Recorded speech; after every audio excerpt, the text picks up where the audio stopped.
লাখে লাখে লোককে রাস্তায় নিয়ে নামাবো আর সাটা ভাঙা মার দেবো আর আমি যেদিন ময়দানে মুসলমানদের নিয়ে নেমে যাব না, সেদিন এমন সাটা ভাঙা মাছ আপনি ধরে রাখুন, এটা ওর শেষ বক্তব্য। দুই নেতার এই বিস্ফোরক মন্তব্য যেন নতুন করে উত্তপ্ত হয়ে উঠেছে পশ্চিমবঙ্গের রাজনীতি। কিন্তু এখানে শেষ নয়। হুমায়ুন কবিরের এই বিতর্কিত মন্তব্য নিয়ে যখন রাজ্য জুড়ে তুমুল বিতর্ক চলছে, ঠিক তখনই এমন কিছু ঘটনা ঘটতে শুরু করলো যা গোটা রাজনৈতিক সমীকরণকে আরো রহস্যময় করে তুলেছে। মাত্র 24 ঘন্টার ব্যবধানে একের পর এক নাটকীয় মোড়। প্রথমে আমজনতার পার্টির 3 নেতা গ্রেফতারের খবর, তারপর মঙ্গলবার সকালে শান্তিপুরের একটি নিরিবিলি বাড়িতে আচমকা পৌঁছে যায় রেজিনগর ও শান্তিপুর থানার পুলিশ। কেন? গ্রেফতার করতে, নাকি আরো বড় কোনো পদক্ষেপের প্রস্তুতি? পুলিশ অবশ্য গ্রেফতার করেনি, তবে হুমায়ুন কবিরের হাতে ধরিয়ে দিয়ে যায় দুটি আইনি নোটিশ।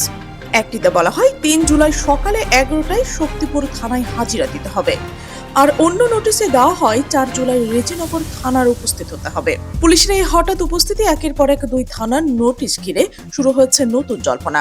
তাহলে কি আইনি চাপ আরো বাড়ছে, নাকি এর পেছনে রয়েছে আরো বড় কোনো রাজনৈতিক কৌশল?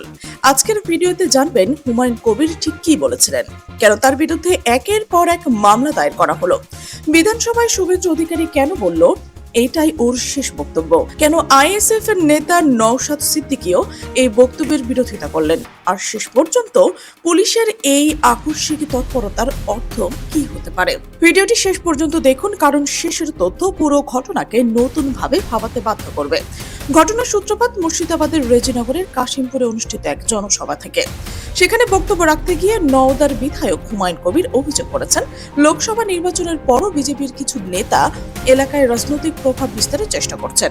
এই অভিযোগ তুলে তিনি সমর্থকদের উদ্দেশ্যে বলেন, প্রয়োজন হলে তিনি বিপুল সংখ্যক মানুষ নিয়ে রাজপথে আন্দোলনে নামবেন। বক্তব্যের এক পর্যায়ে তার কিছু মন্তব্য মুহূর্তের মধ্যে সামাজিক যোগাযোগ মাধ্যমে ভাইরাল হয়ে যায় এবং শুরু হয় তীব্র রাজনৈতিক বিতর্ক।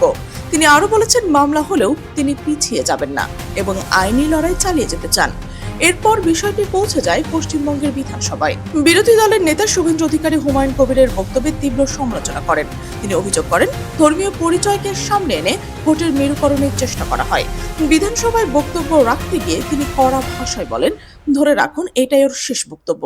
এই মন্তব্যকে ঘিরে নতুন করে শুরু হয় রাজনৈতিক বিতর্ক। এরপরই শুরু হয় আইনি পদক্ষেপ। হুমায়ুন কবিরের বিরুদ্ধে একাধিক মামলা দায়ের করা হয়েছে বলে জানানো হয়। কিন্তু এখানেই শেষ নয়। হুমায়ুন কবিরকে ঘিরে তৈরি হওয়া উত্তেজনার রেশ কাটতে না কাটতেই 24 ঘন্টার মধ্যে নতুন করে চাঞ্চল্য ছড়িয়ে পড়ে। প্রথমে আমজনতা উন্নয়ন পার্টির 3 নেতা গ্রেফতারের খবর সামনে আসে। এর ঠিক পরদিন মঙ্গলবার সকালে শান্তিপুরে হুমায়ুন কবিরের বাড়িতে পৌঁছে যায় রেজিনগর ও শান্তিপুর থানার পুলিশ। তাদের হাতে ছিল দুটি আইনি নোটিশ। একটিতে 3 জুলাই সকাল 11টায় শান্তিপুর থানায় হাজিরার নির্দেশ, আর অন্যটিতে 4 জুলাই রেজিনগর থানায় উপস্থিত হওয়ার নির্দেশ। এই ঘটনায় রাজনৈতিক মহলে শুরু হয়েছে নতুন আলোচনা। অনেকের প্রশ্ন, এটিকে শুধুই নিয়ম মাফিক তদন্ত নাকি রাজনৈতিক চাপের নতুন অধ্যায়? অন্যদিকে হুমায়ুন কবিরও নিজের অবস্থান থেকে সরে আসেনি। তিনি বলেন, অতীতেও তার বিরুদ্ধে একাধিক মামলা হয়েছে, কিন্তু কখনো সাম্প্রদায়িক সম্প্রীতি নষ্ট করা বা গুন্ডাগিরির অভিযোগ প্রমাণিত হয়নি। তাই এবারও তিনি দেশের বিচার ব্যবস্থার উপর আস্থা রাখছেন এবং আইনি লড়াই চালিয়ে যাবেন। এর মধ্যে আইএসএফ এর নেতা নওশাদ সিদ্দিকীও এই বক্তব্যের সমালোচনা করেছেন। তিনি স্পষ্ট করে বলেন, রাজনৈতিক স্বার্থে ধর্মীয় পরিচয় ব্যবহার করে উস্কানিমূলক বক্তব্য দেওয়া উচিত নয়। যেই করুক বিভাজনের রাজনীতি বিরোধিতা তিনি করবেন বলে জানান। সব মিলিয়ে পশ্চিমবঙ্গের রাজনীতি এখন নতুন এক সাসপেন্স বা উত্তেজনার মোড় নিয়েছে। একদিকে বিতর্ক, অন্যদিকে মামলা, 3 নেতা গ্রেফতার, পুলিশের নোটিশ, বিধানসভার হুঁশিয়ারি, সবকিছু মিলে রাজনৈতিক পরিস্থিতি ক্রমে জটিল হয়ে উঠেছে। এখন দেখার বিষয়, থানায় হাজিরার পর তদন্ত কোন দিকে এগিয়ে যায়, আর এই রাজনৈতিক সংঘাত আগামী দিনে কি নতুন মোড় নেয়। আপনার মতে এই পুরো ঘটনাকে আপনি কিভাবে দেখছেন?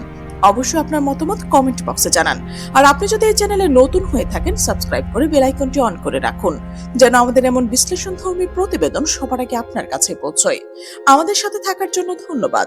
ভালো থাকবেন, সুস্থ থাকবেন।